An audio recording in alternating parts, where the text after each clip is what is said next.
날씨가 참 덥지요. 예. 더운 것도 하나님의 은혜라고 여기면 축복이 될 줄로 믿습니다. 사람은 입술의 열매를 먹고 사는 존재입니다. 자기가 한 말을 자기가 축복으로 받습니다. 네. 그래서 우리 한번 해보겠습니다. 따라해 보세요. 하나님 사랑합니다. 네. 무더위를 주셔서 감사합니다. 하나님의 큰 축복도 더해 주실 줄로 믿습니다. 오늘 밤에도 은혜 주실 줄로 믿습니다. 그 다음에 뭐라 그래야 돼요? 아멘. 그래야죠, 그죠? 예. 그렇게 고백을 했으니까 하나님 어떠세요? 맞습니까? 라고 우리가 고백을 하면 하나님 그래 라고 말씀하십니다. 오늘 로마서의 15장에 있는 말씀은 참된 형제 사랑이다. 오늘 본문의 말씀을 가지고 우리가 사랑을 말하고 형제를 사랑하는 것 성경의 가르침이죠. 근데 그 사랑이 참된 사랑이다. 참기름이 아니고 무슨 기름이에요? 진짜 참기름.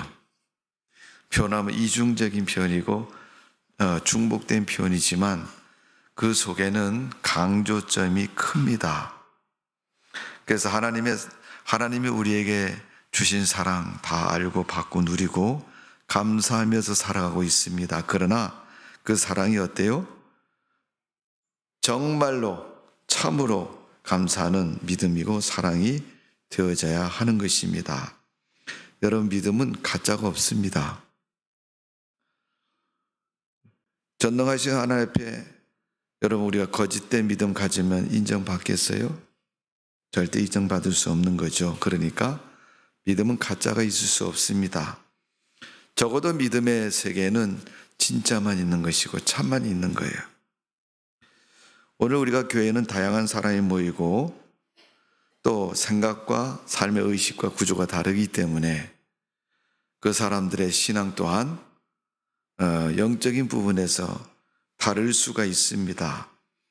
그래서 사람들의 입맛이 다른 것처럼 식성이 다른 것처럼 생각이 다양하고 다른 것처럼 우리의 믿음의 모습도 다양한 모습입니다. 마치 사람들이 세상을 살아가는 삶의 모습을 보면 참 다양하게 살아가죠. 우리 나름대로 객관적으로 그런 생각 갖고 있잖아요. 저거는 좋은 직업, 저거는 별로 안 좋은 직업. 사람들은 세상을 살면서 일을 하면서 그것을 선택합니다. 이왕이면 어떤 직업을 하기 위해 좋은 직업을 하기를 원하죠. 그 좋은 직업의 기준이 뭐겠어요? 나름대로 있잖아요, 여러분. 그러나 대부분 보편성을 가지고 보면 좋은 직업의 기준은 돈을 얼만큼 주느냐, 그것이 가장 큰 관건이더라고요.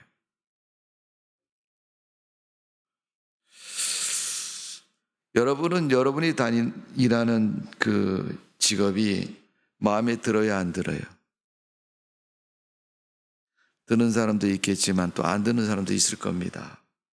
그러면 마음에 안 들면 어떻게 돼야지 마음에 들겠어요? 이런 거 갖고 얘기를 해보면요. 나는 이래서 싫고 나는 저래서 좋고 누구네 보니까 어떻게 해서 나는 그런 일을 좀 하고 싶다. 이렇게 생각하는 사람도 많이 있습니다. 그래도 여러분, 내가 일할 수 있다는 것, 내가 무슨 일이든지 한다는 것은 대단히 중요하고 축복된 것입니다. 적어도 하나님이 에덴 동산에서 아담에게 그 동산을 맡기시고 경작하고 가꾸라고 말씀한 것처럼 우리에게 하나님이 주신 그 귀중하고 소중한 일이 있기에 우리는 날마다 감사하며 기쁨으로 살아가야 될 줄로 믿습니다. 마태복음에 말씀한 것처럼 은혜 위에 은혜가 더하는 것처럼 여러분, 우리 사람의 인생은 그 가치관이 그런 가치관이 돼야 돼요. 은혜 위에 은혜를 더한다는 것은 여러분, 있는 자는 받아서 더 많아지고 또 없는 자는 오히려 빼앗겨서 아무것도 없는 상태가 된다는 예수님의 교훈처럼 우리가 삶의 방식을 그렇게 살아가야 된다는 것을 말하고 있습니다. 오늘 로마서에 있는 사도 바울이 로마 교회 성도들에게 편지를 쓰면서 여러분은 정말 하나님을 믿으시죠? 다 믿는다 그러죠. 그러면 여러분이 하나님을 믿는 믿음의 증거를 보여보십시오. 나타내 보려는 거예요, 여러분. 어떻게 나타냅니까? 얼굴을 보는 것처럼, 또 노동을 하는 것처럼, 아니면 말을 통해서 귀에 들리도록 하는 것처럼 우리 인간이 이해하고 받아들일 수 있는 모습으로 보이라는 거예요. 그런데 그 보이는 모습의 가장 대표적이고 핵심적인 모습이 뭐예요? 사랑의 모습이다. 예수님은 우리 인간을 사랑하셨습니다. 그 사랑의 모습은 무엇으로 보이셨나요? 십자가의 죽음의 사랑을 통해서 보이셨습니다. 그것이 우리 인간을 구원하는 길이고 방법이기 때문에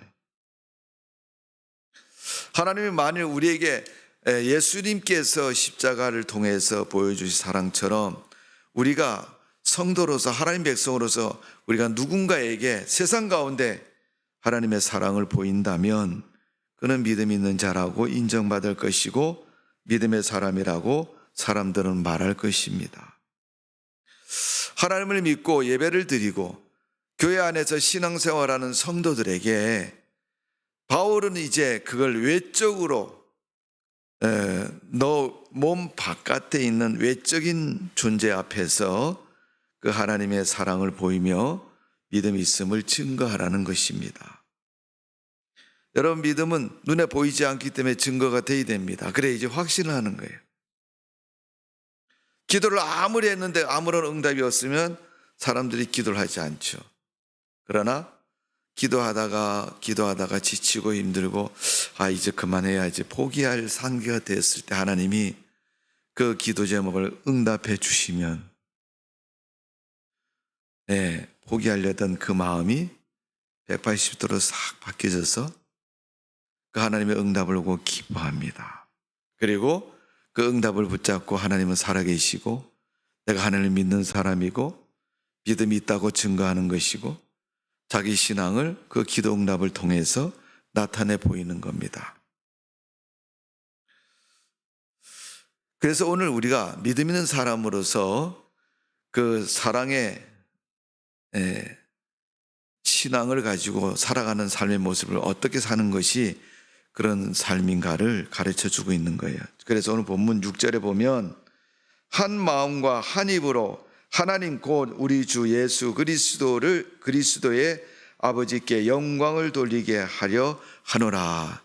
그러니까 궁극적으로 너희가 사랑하면서 사랑을 가지고 세상을 살면, 베풀고 살면, 행하고 살면, 실천하고 살면 그것으로 말미암아 하나님이 어떻게 해요? 영광을 받으시고 사람들 앞에 내가 믿음 있는 존재로 인정되어진다는 거예요.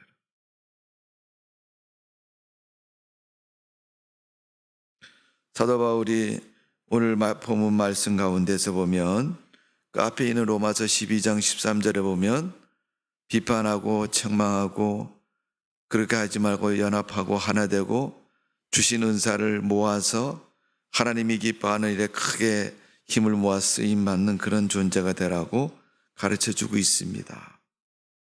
그러는 가운데 우리 개개인의 신앙의 가장 핵심적인 축인 사랑의 축, 오늘 복음이라고 말할 수 있습니다. 예수 그리스도가 복음이죠. 그분은 십자가에 죽으셨고 그분의 복음이 우리를 구원하셨습니다. 그런 구원받은 성도가 가장 첫 번째로 해야 될 일이 뭐냐면 1절의 말씀입니다. 믿음이 강한 우리는 마땅히 믿음이 약한 자의 약점을 담당하고, 제가 지난 수요일도 이 강한 자의 삶에 대해서 말씀을 드렸습니다. 강한 사람은 연약한 사람의 것을 담당해 줘야 된다. 근데 실질적으로 가만히 보면 사람들이 세상을 사는 모습을 보면 그렇게 살지를 않아요, 여러분. 형아가 동생한테 야, 형아가 좀 해줄게. 형아는 이거 할 수 있어. 너 나랑 팔씨름 할까? 아니 내가 어떻게 형아를 이겨? 형아가 나보다 훨씬 세지. 동생이 그렇게 인정하고 형 앞에서 꼬리를 탁 내렸습니다.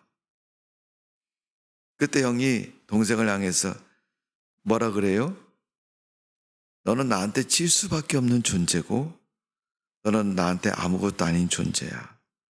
그렇게 나면 동생이 그 말을 들으면서 어차피 자기는 형한테 이길 수는 없지만 그 순간에 형을 통해서 듣는 말이 자기의 오감을 비롯해서 마음까지 자극을 합니다.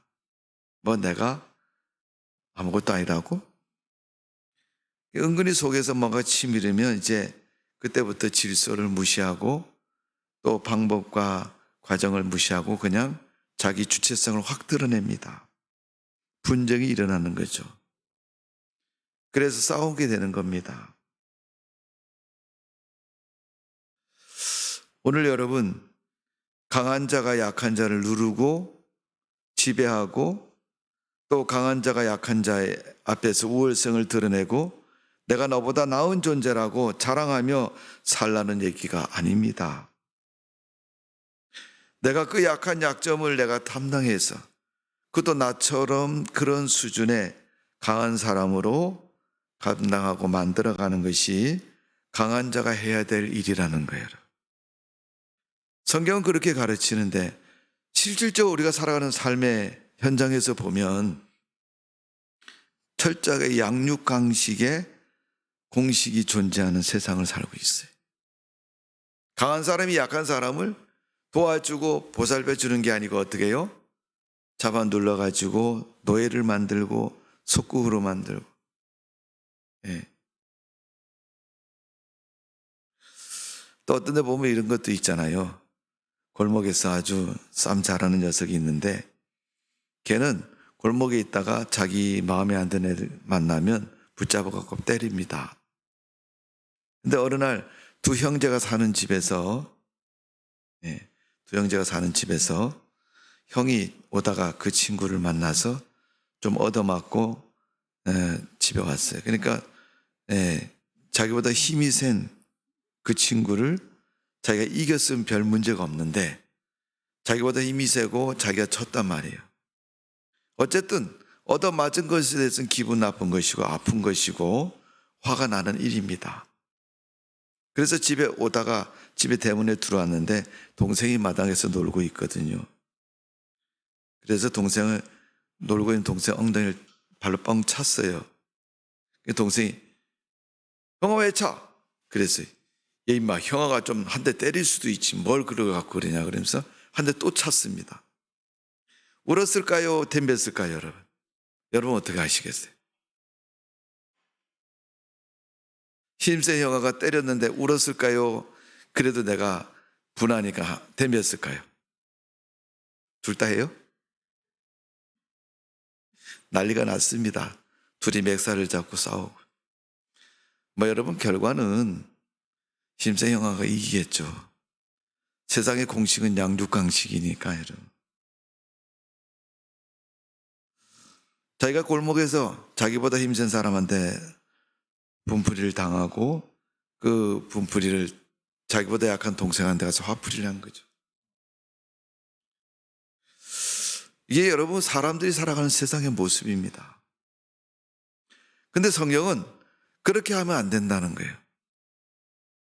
죄악의 세상인 우리 인간이 살아가는 그 삶의 공식 가지고 믿음을 지킬 수도 없고 믿음의 사람으로 살 수도 없고 또 믿음이라고 얘기할 수도 없는 그 삶.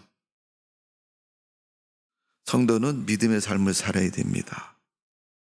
믿는 성도로 살아가야 돼요. 그런데 그런 공식으로 가지고 살면 믿음의 삶이 아니니까 그런 삶을 살아서는 안 됩니다. 그러게 하나님이 바울을 통해서 말씀하고 있는 거예요. 너 힘세니까 네 동생 좀 잘 보호해라. 너 힘세니까 내 동네에 있는 아이들 잘 보호해라. 우리는 자기가 다른 사람보다 더 의롭고 똑똑하고 훌륭하고 다른 사람을 멸시할 때가 참 많습니다. 왜? 강한 자가 됐을 때. 바울이 그 서신 중에 자기 존재, 자기 모습을 자고하지 않는다는 그런 표현을 썼어요. 자기 스스로 높아지는다는 의미를 갖고 있는데 교만한 것이고 스스로 자기 최고 존재의식 속에 빠져 있는 것을 안 하겠다라고 말하고 있습니다. 오늘 어쩌면 내가 세상 가운데서 사람들이 다 훌륭하고 힘세고 능력 있고 내가 잘하고 네가 참 다른 사람 면목을 한다 이렇게 소리를 들어도 하나님 앞에서 그건 부끄러운 모습이라는 거예요. 왜? 전능하신 하나님 앞에 천지 만물을 다 섭리하시고 당신의 손에 쥐고 움직일 수 있는 전능하신 하나님이 볼 때는 내 모습이 초라하고 불쌍하고 볼품없는 모습이에요. 여러분 100원짜리 동전 가지고 있는 사람이 나 돈 있다고 얼마인가 보여줄까 그러면 100원짜리 딱 내놨는데 앞에 있는 친구가 나도 돈 있어 그래서 5만 원짜리 딱 내놨어요. 여러분 이게 비교가 돼야 안 돼요. 여러분 안 되잖아요. 여러분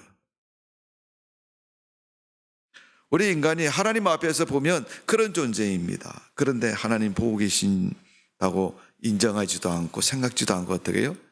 자기 도취에 빠져갖고 야 내가 최고야 너 다 내 말 들어야 돼 너. 그렇게 하면 사도 바울이 말한 자고의 모습이 되는 겁니다. 우리가 늘 겸손하고 하나님의 은혜 속에 살기 위해서는 내 마음과 삶의 태도가 겸손한 모습이 되어야 된다. 그래서 그 겸손을 어디서 배우느냐? 겸손해라. 그거 틀렸어 겸손해라. 이래서 배우는 게 아니라는. 학교에서 선생님 가르칠 때 너 그거 틀렸어. 이렇게 풀어야 돼. 그래서 새로 공식을 가르쳐주고 답을 가르쳐 줍니다.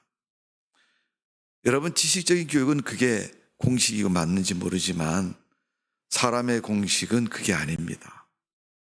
오늘 로마서에서 말하는 것처럼 네가 너보다 약한 사람을 자꾸 도와주고 보살펴주고 그 어깨를 나란히 해서 살고 그에게 감사하는 마음을 갖고 살아가면 네가 어떻게 돼요? 겸손한 사람이 된다는 거예요. 잔소리 자꾸 하고 자꾸 감독하고 틀린 거 지적하고 삐져나오면 칼로 탁 잘라버리고 네모 반듯한 두부모 만드시지 다듬어야 겸손한 사람이 되는 게 아니에요.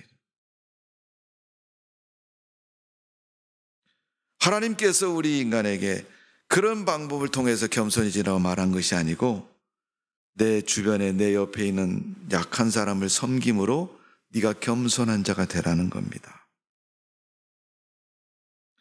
그래서 로마서 14장 1절에 보면 믿음이 연약한 자를 너희가 받되 그의 의심하는 바를 비판하지 말라.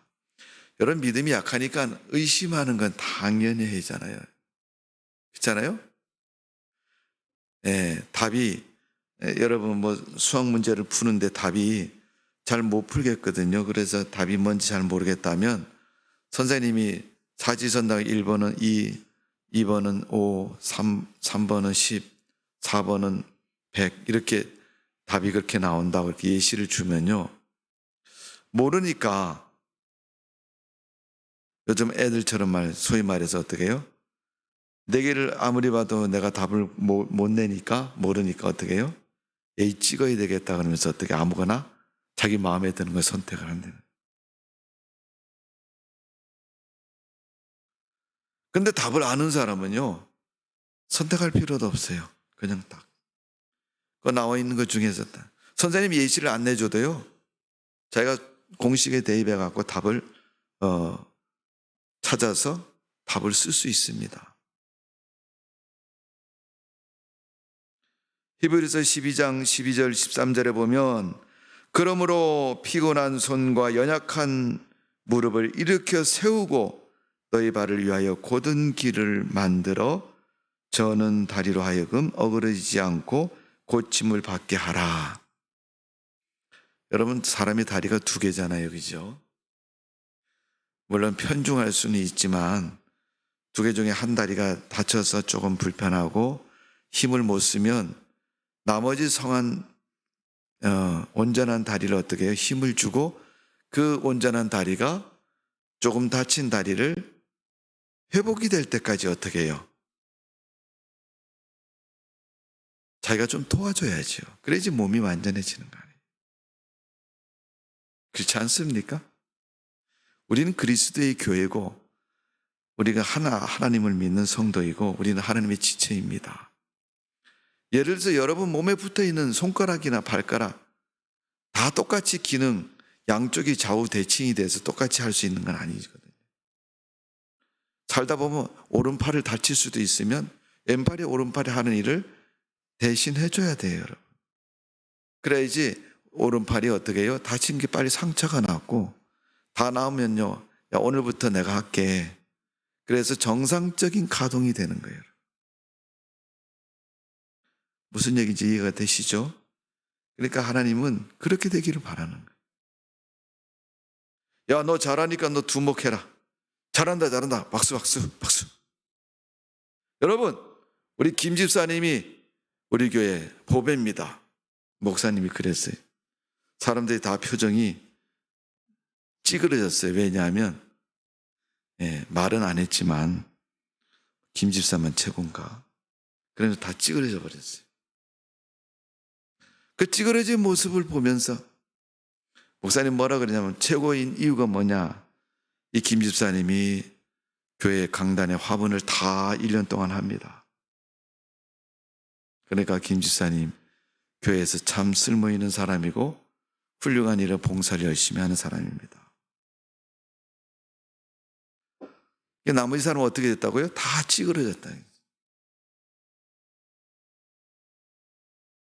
세상의 논리로 살면 그런 논리를 가지고 박수를 보내고 인정을 하고 앞에 세우고 이렇게 합니다. 그러나 믿음의 논리는 안 그렇습니다. 믿음의 논리는 하나님의 거룩함을 바로 나타내고 세울 수 있는 그러한 공식에 서야 됩니다.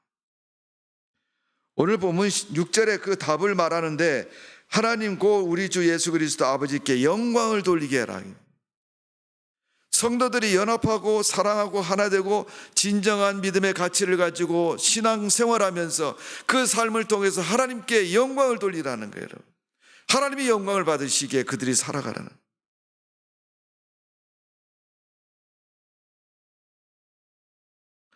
하나님은 특출한 한 사람보다 보편적인 50명을 더 기뻐하시고 100명을 더 기뻐하십니다.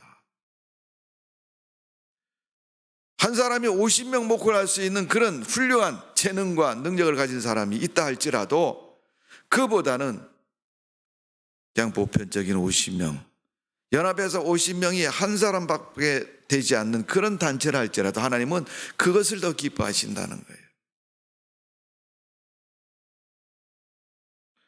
로마서 8장 26절 말씀에 이같이 성령도 우리의 연약함을 도우시나니, 그러니까 우리가 연약하고 부족할 때는 뭐가 돼요? 하나님이 도와주신다는 거예요.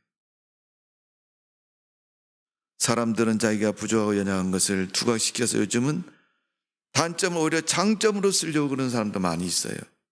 결코 단점은 장점 앞에서 자랑거리도 될 수 없고 내놓을 수도 없는 겁니다. 분명히 아셔야 됩니다. 자기의 단점을 부각시켜서 유익을 얻으려는 사람들, 그릇된 생각입니다, 여러분. 물이 높은 데서 낮은 데로 흐르는 것처럼. 가장 보편적이고 쉬운 원리 아닙니까? 근데 사람들은 거슬러 올라가는 것이 맞다고 대답할 때가 많습니다. 오늘 여러분, 하나님은 말씀하고 있습니다. 예일교회 모든 성도들이 다 연합하고 하나가 되어서 하나님이 기뻐하는 예배가 되기를 원하고 계시는 줄로 믿습니다. 그런데 수요예배는 다 왜 안 드립니까? 바쁘고 분주하고 출근해야 되기 때문에. 물론 그렇죠. 그러나 내가 예배를 위해서, 내가 믿음을 위해서, 내 생활 속에, 내 인생 속에서 나를 위해서 죽으신 예수님의 십자가를 생각하면서 그 부분을 떼어놓을 수 있느냐라고 물으면 떼어놓을 수 있어야 됩니다. 그게 헌신인 것이고 믿음인 것입니다. 그럼 직장생활을 안 하게 되어서 하루 종일 집에 머무는 사람이 교회를 안 나오는 것도 왜 안 나오겠습니까, 여러분? 시간이 없어서 안 나옵니까? 믿음이 없어서 안 나오는 거죠. 그러니까 여러분, 믿음으로 인정받는 신앙생활이 어디 가서 무엇을 해도 인정될 수가 없는 겁니다. 여러분, 이와 같이 성령도 우리의 연약함을 도우신다 그랬어요. 여러분, 연약하다는 말은 헬라어 말씀의 그 단어에 보면 뜻이 모자라다, 무능하다, 힘이 없다, 병이 들었다, 이럴 때 쓰는 말이라고 그래요. 연약이란 말이.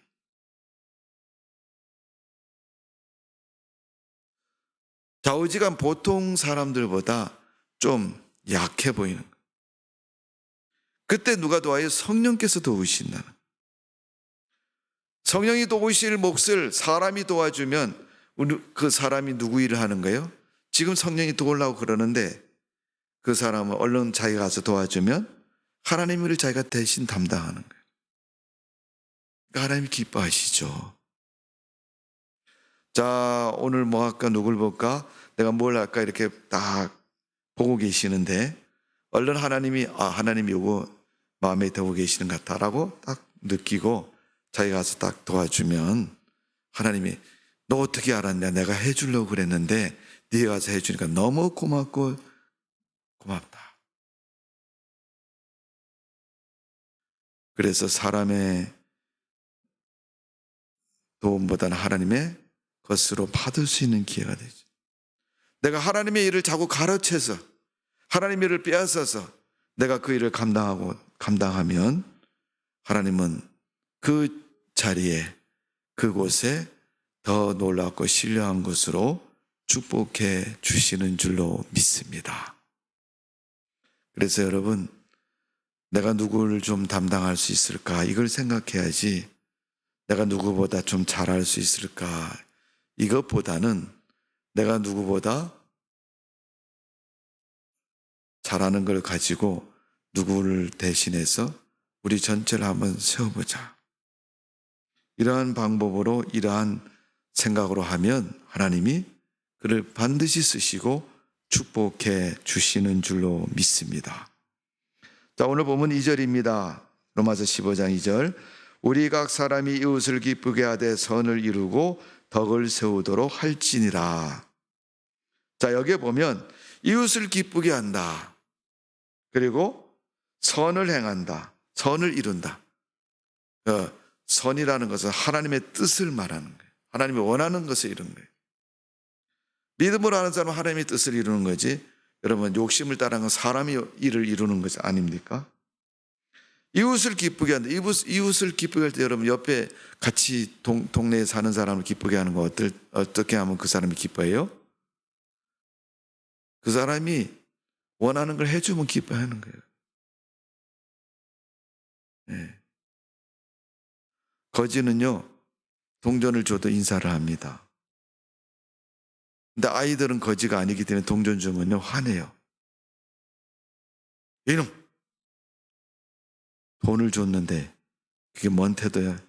아저씨나 사먹어 동전 주면 받아가고 탁 도로 던지면요, 야단치잖아요, 여러분. 어른이 주시는데 귀하게 여겨야지. 그래 갖다가 던져? 이렇게 얘기하잖아요. 왜? 그가 바라는 게 아니니까. 그리고 덕을 세운다 그래요, 덕을. 그러니까 여러분, 사람과 사람 사이에 강한 사람이 약한 사람을 담당할 때 그 하는 방법입니다. 이걸 하면 저 사람이 기뻐할까 생각해보고 기뻐할 것 같으면 해주는 거죠. 이걸 하면 선한 것인가? 예.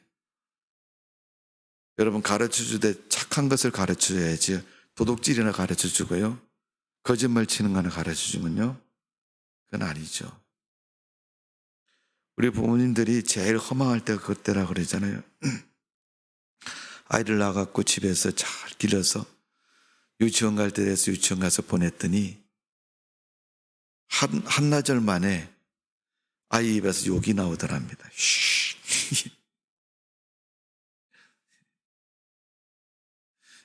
애들 키울 때 보면 할머니도요, 이거 했어요.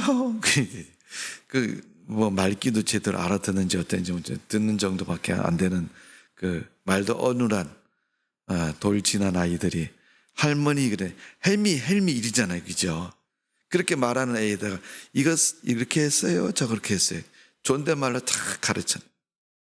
그래서 그걸 배워가지고 할머니 고맙습니다, 반갑습니다, 뭐 이렇게 얘기를 해요, 존댓말을. 그래서 유치원 보냈더니 한나절 있다 왔던데 이게 뭐야 할머니? 싸가지가 없잖아 이거, 이런 거야 할머니한테. 그럼 어때요 여러분? 기분이 얼마나 황당하겠어요. 오늘 하나님께서 강한 자에게 말씀하면서 네가 약한 자를 담당할 때 내 이웃이 담당했는가 아닌가를 그 사람이 기뻐하는 걸 보고 알으라는 거죠. 또 그가 하는 것을 선한 것을 보고 알아 하는 거예요. 너한테 배웠으니까, 너한테 영향을 받았으니까 그가 선한 사람이 되고 선한 존재가 돼요. 그 다음에 덕을 세우는 거예요. 사람과 사람 사이의 인정과 교감과 기쁨이 넘치는 그런 조직이 되고 삶이 되고 함께하는 모습이 돼요. 오늘 여러분, 이웃을 그렇게 하는 것이 바로 강한 자가 사는 삶, 또 우리가 강한 자로서 감당해야 할 모습이라는 것을 가르쳐주고 있습니다. 우리는 내 기쁨을 위해서 다른 사람 마음 아프게 하고 괴롭게 해서는 안 됩니다. 그러나 또 내 성공을 위해서 다른 사람의 실패를 만들거나 그 사람을 실패케 하거나 그 사람 삶 자체가 그리스도의 삶의 모습이 아닙니다. 왜? 오늘 본문에 있는 말씀처럼 하나님이 그를 선하게 하라고 그랬는데 그를 악하게 대해서 그가 넘어지고 실패하고 죽게 만들면 그것은 선이 아닌 것입니다.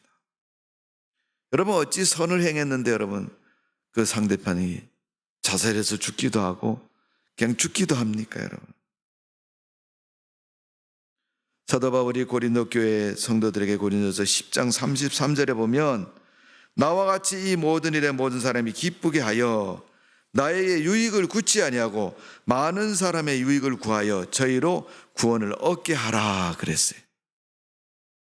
내 유익을 굳지 않고 어떻게 많은 사람의 유익을 얻게 한다는 거예요, 여러분. 교회는 공동체입니다. 한 사람의 신앙이 좋은 영향을 끼친다면 수많은 사람들이 기뻐합니다. 그러나 한 사람이 그 악한 영향 때문에 많은 사람들이 인상을 찡그리고 시험에 들고 고통해합니다.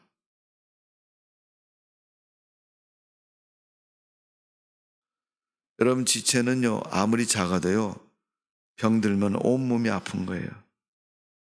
이게 지체의식입니다. 아무리 그분이 초신자고 그분이 믿음이 없는 사람이고 그분이 신앙이 약해서 하는 행동이 오래 다닌 사람에 비교했을 때 이게 말도 안 되는 일을 했다 할지라도 그가 영적으로 힘들고 어려워지면 온 교회가 다 힘들어지는, 모든 성도들이 신앙적으로 영향을 받는 거예요. 그래서 좀 심하게 변하면 예배 드릴 때는 옆에 앉는 사람이 중요하다고 얘기를 하는 경우도 그렇게 있어요. 자꾸 옆에서 조는 사람이 앉아있으면요 같이 졸리는 거예요. 옆에 앉아있는 사람이 자꾸만 발을 탁탁탁탁 해줘요. 그러면 여러분 그 소리에 정신이 혼미해지더만 어느 순간에 자기도 같이 합니다. 둘이서 장단을 꿍짜장 꿍짝 마친다는 거예요. 오늘 여러분 적어도 우리가 믿음의 사람으로 장자의 마음을 가지고 살아야 되고 행해야 됩니다.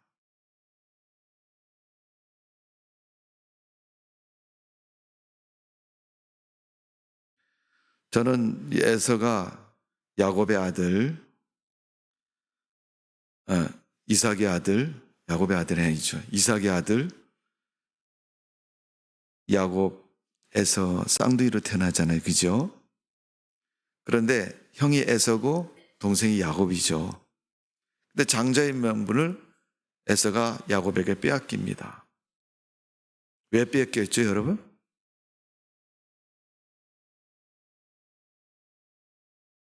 예. 내가 그 대답이 나올 줄 알았지. 팥죽 때문에 뺏겼다. 여러분 누가 와서 팥죽 한 그릇 주면서 나 그거 달라고 하면 주겠어요, 여러분?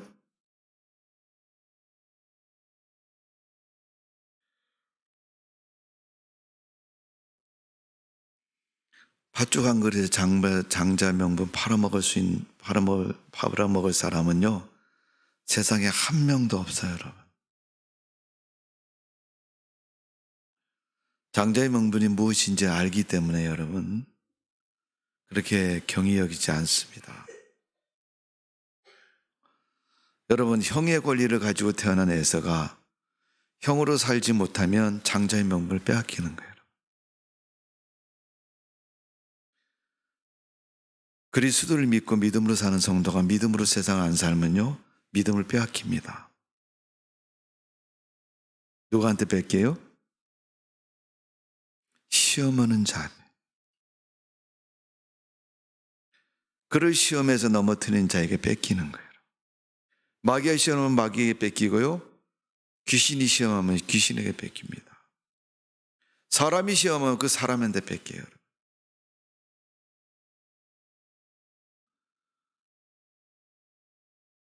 여러분, 하나님이 주신 고유의 권한인 장자의 명분, 그 믿음을 여러분 잘 지키며 살아가는 성도가 되시기를 바랍니다. 자, 그러면 어떻게 살아야 돼요? 조금 전에 말씀드린 것처럼 약한 자를 돌보면서 살면 되는 거예요. 아이, 목사님, 나도 약해 죽겠는데 누굴 도와주고 돌봐줍니까? 세상에 나가면요, 나보다 못한 사람 참 많습니다. 내가 돌보려고 생각하면 돌봐줄 사람 참 많아요.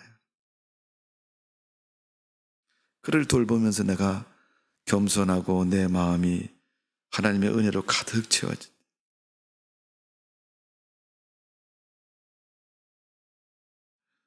오늘 보면 4절의 말씀을 보세요. 무엇이든지 전에 기록한 바는 우리의 교훈을 위하여 기록된 것이니 우리로 하여금 인내로 또는 성경의 위로로 소망을 가지게 함이니라. 우리로 하여금이라는 것은 로마 교회 성도들이 먼저 믿은 자를 말하는 거죠.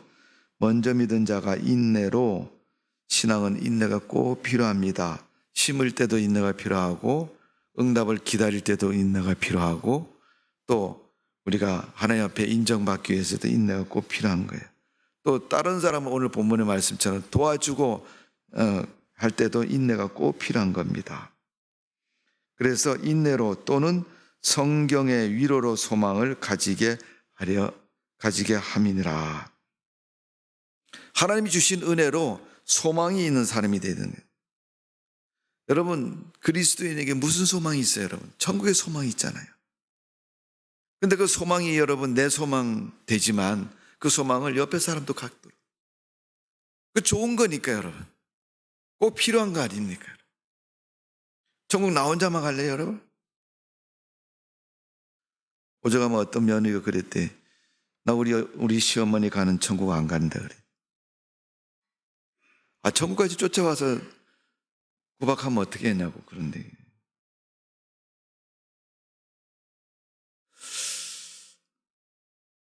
그 시어머니 비유를 들어서 제가 말씀을 드렸지만 극단적인 표현이지만요, 실질적으로 따져보면요, 세상에서 불신자와 성도들 간 사이에 그런 사이가 참 많아요. 양쪽 다 교회를 다니면서 한 사람 이쪽 교회, 한 사람 이쪽 교회 다니면서 둘이 앙숙처럼 지내는 사람도 많아요. 왜 그렇습니까, 여러분? 소망이 없는 사람들의 말입니다.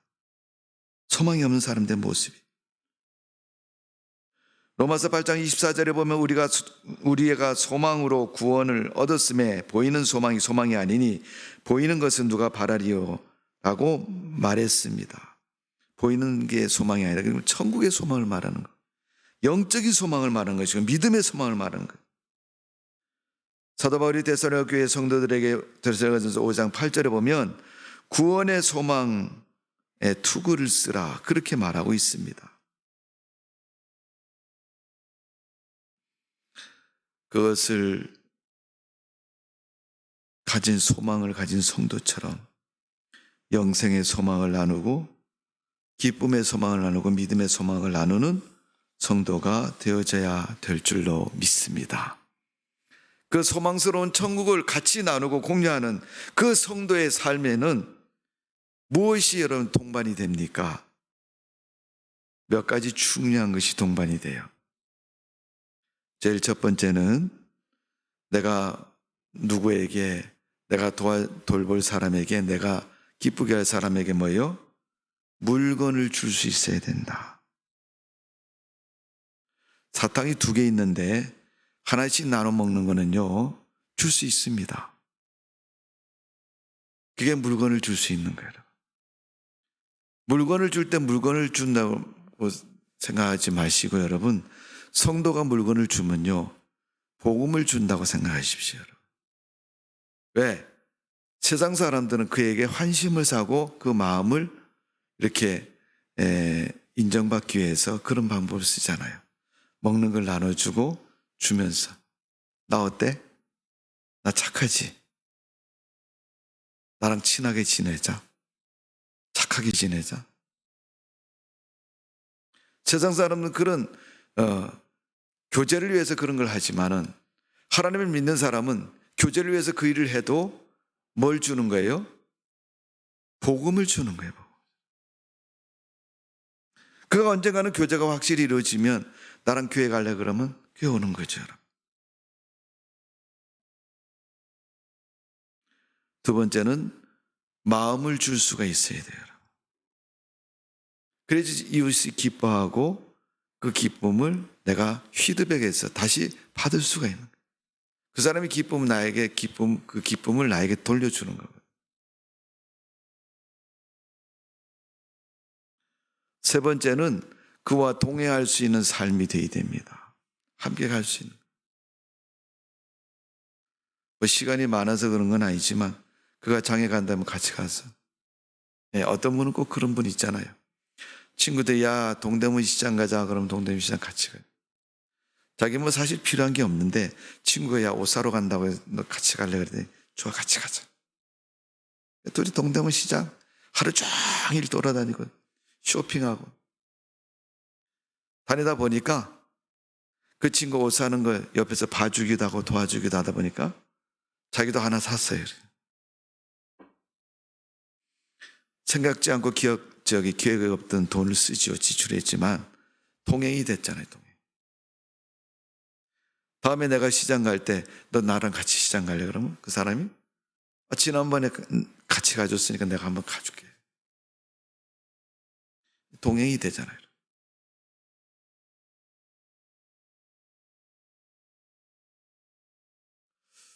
오늘 여러분 로마서의 최고의 사랑, 강한 자가 약한 자를 돌보면서 살아가는 그리스도의 사랑의 삶의 모습. 참된 성도의 믿음의 사랑이라고 말씀을 드렸습니다. 그 사랑의 결론은 뭡니까? 네가 정말로 참된 사랑을 해야 된다. 성경은 그 참된 사랑을 가르쳐주고 있습니다. 오늘. 그 사랑이 뭐예요? 하나님께 영광 돌리는 삶이다 그랬어요. 결국 끝말이 답이 하나님이 기뻐하고 영광 돌리는 일이다. 여러분 성도를 통해서 하나님 무슨 일을 했을 때 성도가 무슨 일을 했을 때 하나님이 영광을 받으시겠어요? 여러분.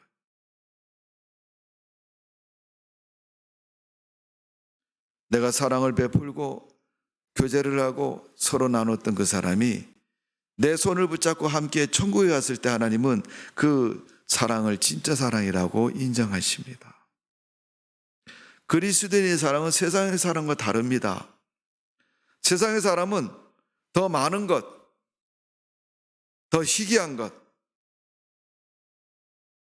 육신을 즐겁고 말초신경을 기쁘게 하는 것들을 세상의 즐거움과 기쁨이라고 얘기하지만 하나님의 기쁨과 즐거움은 그게 아니고 천국의 소망을 실현하는 것입니다.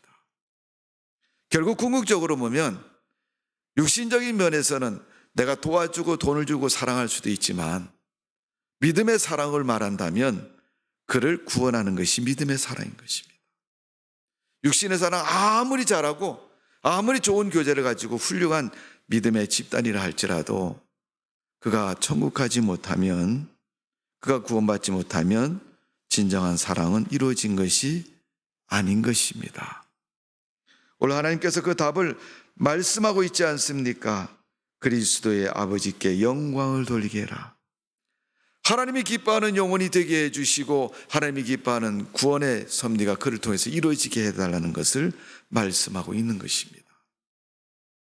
성도 여러분, 내가 너를 좋아하고 사랑하니까 사랑한다.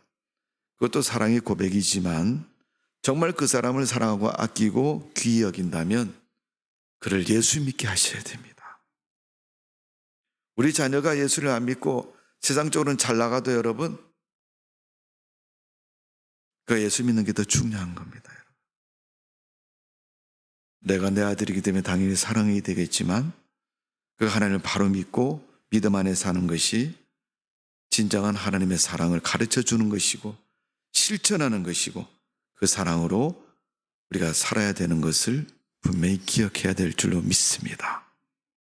오늘 여러분, 우리가 강한 자가 되시기를 바랍니다.